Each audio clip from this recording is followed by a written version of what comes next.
Hello everyone, welcome back here. I'm just going to do a little video here. I've got a special guest with me. We're going to have a podcast coming up probably this month, later this month.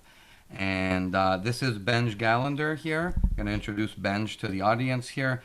Benj, I've been following him for years off of BNN when I knew nothing about stocks at all. He was one of the guests that captured my attention. And now, probably about 15 years later, I get to speak with him, which is a pleasure. And it's very, very good. Hi, Benj. How you doing? Pleasure, Mike. How you doing today? Doing really, really, really good. You've been Good. nice enough to take some time with me here, welcome me into your home there with the video and everything. Um, so we're going to do a podcast in a couple of weeks together. We're going to go over a bunch of different things. We'll probably touch on some popular topics like the EV market, things going on in the economy and in the general market, and we'll get your insight on it. Now, for people that don't know everything about you yet, you can go visit contratheheard.com, and Benj is involved there. They have publicly posted returns, and they've actually been doing really well consistently over the years. How long have you been doing this, Benj? The investing myself, about 45 years. We've had Contra The Heard going. We're in the 26th year now. I manage the president's portfolio. You saw the numbers up there on that. So been a long time and a long run, and for the most part, a good run. But of course, naturally, certain bumps on the road. Yeah, for sure. And for people that watch BNN regularly, Benj has been a guest on there very often. I've seen him on Market Call on BNN a lot, and that's where I got to know you actually. So through all of that, I actually have his book here too. So we have his book here, and it's the Contrarian Investors 13. So you can get this on Amazon. It's a very good book, and I guess this is your Bible here, right? This is your Bible for investing. Pretty much, and if you want an autographed copy, you can order it directly from contratheheard.com, and I'll sign and dedicate it to you. Um, yeah, I was on BNN since pretty much the beginning. At one point on CBC on a show called On the Money with Peter Armstrong, which unfortunately ran out of money. Writing for the Globe and Mail, it's going to be 20 years this March. Myself and my business partner write a column called The Contra Guys. Also write for Money Saver magazines and magazines in the US. Doing it a long time, learned a lot of things, tweaked the system over the years, combined it with other systems. And for the most part, I love doing it, especially now because this is one of those relatively easy times to make money. But of course, that's going to change at some point in the future. Definitely, definitely. And for anyone listening to, Benj has a recent article with the Globe and Mail that's interesting and been getting a lot of reactions and discussing the market right now and the market situation. So if you want to check that out with the Globe and Mail, you can check that one out. I'll try to actually post that when I post this video as well. So when we get together, I mean, what we're going to do, Benj is a contrarian investor, self-proclaimed, and so, sometimes something will fall a lot in value where he feels the underlying value of it is still there. I hope I'm not speaking for you there, Oh, but no. you're finding something that you believe has long-term value and it has taken a beating, it has dropped in some manner, and you're willing to hold for the big gain that will come in the future. Is that an accurate assessment of some of the way you invest? Yeah. Yeah, I think that's pretty much it. And we're always looking at 100% plus gains. Nothing is pie in the sky, though. All of these are companies that have been around for at least 10 years. All of them have a track record. All of them have traded at much higher levels. So we have a lot of history to base things on, and that's absolutely critical to our system. Yeah, and you know what? For anyone watching here, there's some folks that are even shorter term minded with their investments that watch me. But, sometimes there'll be companies that someone like Benj or myself or whomever sees a lot of great growth coming in the future and value. And that could be a good way to either patiently wait for or actively be investing along the way if something has a lot of future promise. So I think there's still value that you might put something on someone's radar that you're looking at earlier Well, than we might. yeah, and I actually just did a filter, my standard filter, I guess pretty much parts of the last 3 days. And what it was it takes stocks that are down a minimum of 33%, over the past year, trade somewhere between a quarter and $10.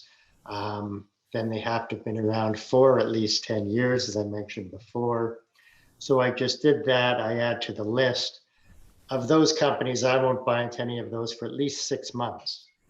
Often I won't buy into them for years. They may stay down for years. And there's nothing linear, as you know about this, Mike. It's not like the companies start going up and keep on going up in a linear fashion. Often they stay down for a long time. And I mean, we've had some lately go absolutely, ballistic. If anybody wants to look, Cost Corporation was one, BlackBerry, Data, Flextronics.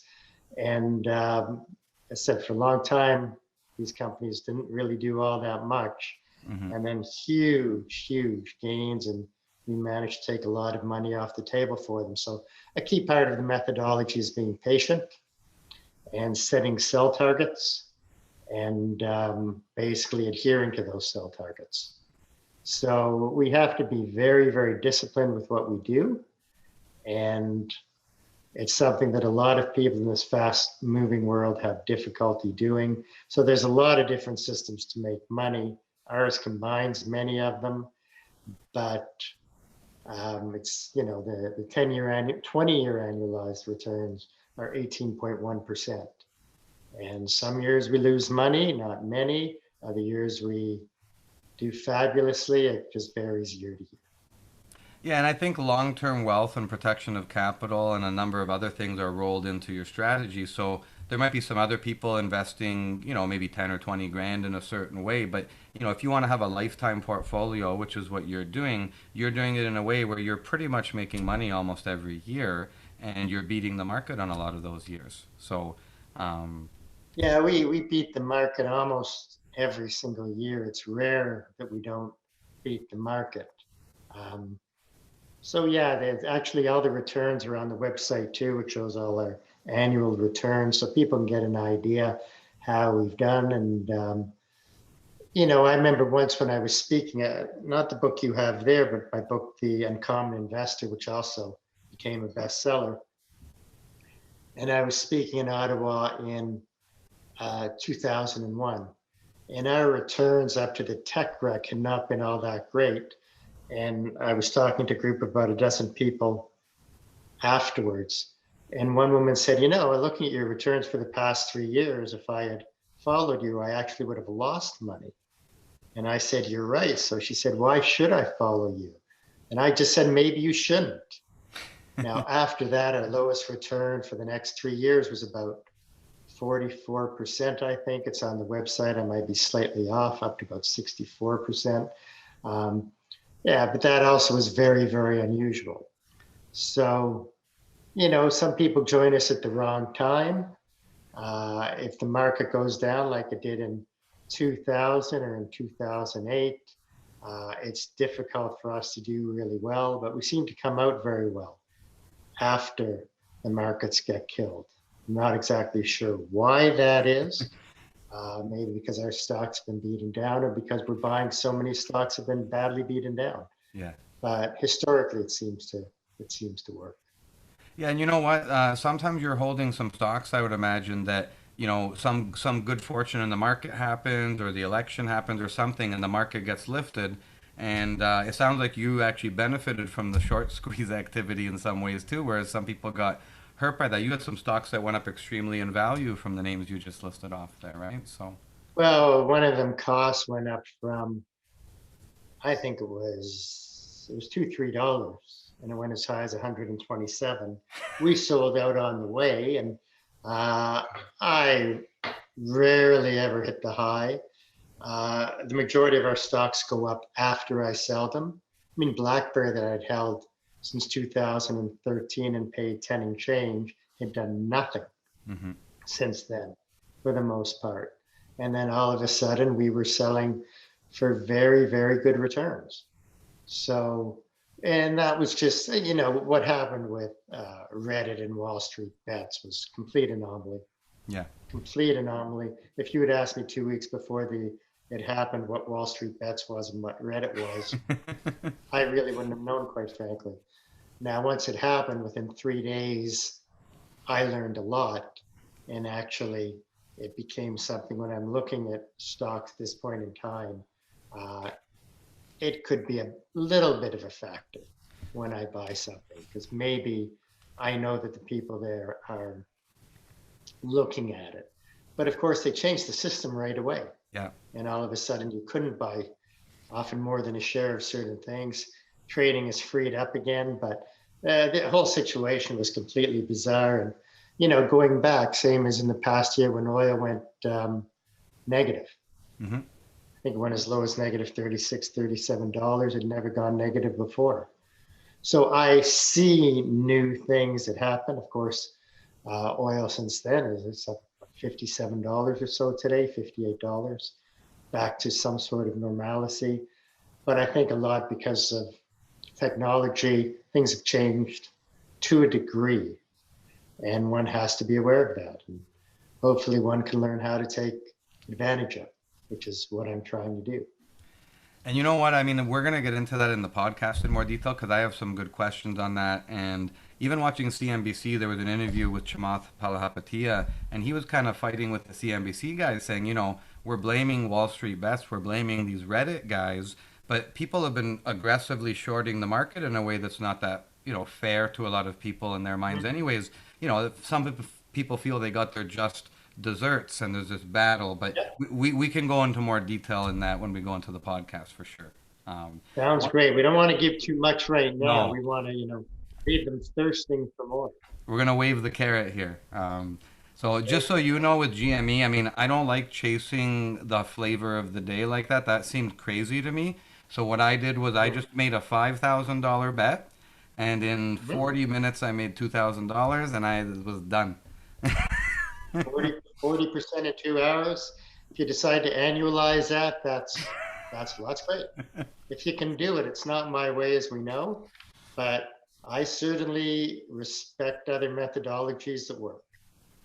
Yeah, for sure, for sure. I think that we're going to talk about more stable, long-term ways of investing rather than following what happened with the whole Wall Street bet situation there. So, okay.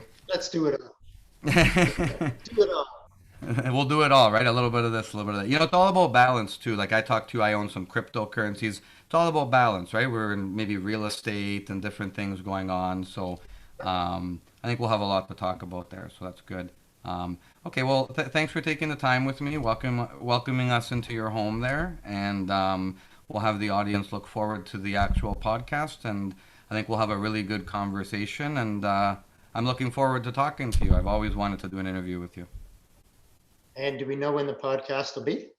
I think we're going to aim to record it the week of the 23rd, and then I'll have it posted that same week. So by the end of the month, I believe the podcast will be available. Sounds great, Mike. I look forward to it. Okay, great. Thanks again, Benj, and for everyone else, just stay tuned, and we'll keep you in the loop. And I think everyone's going to be looking forward to this one. Thanks, everyone. Take care. Take care. Bye for now.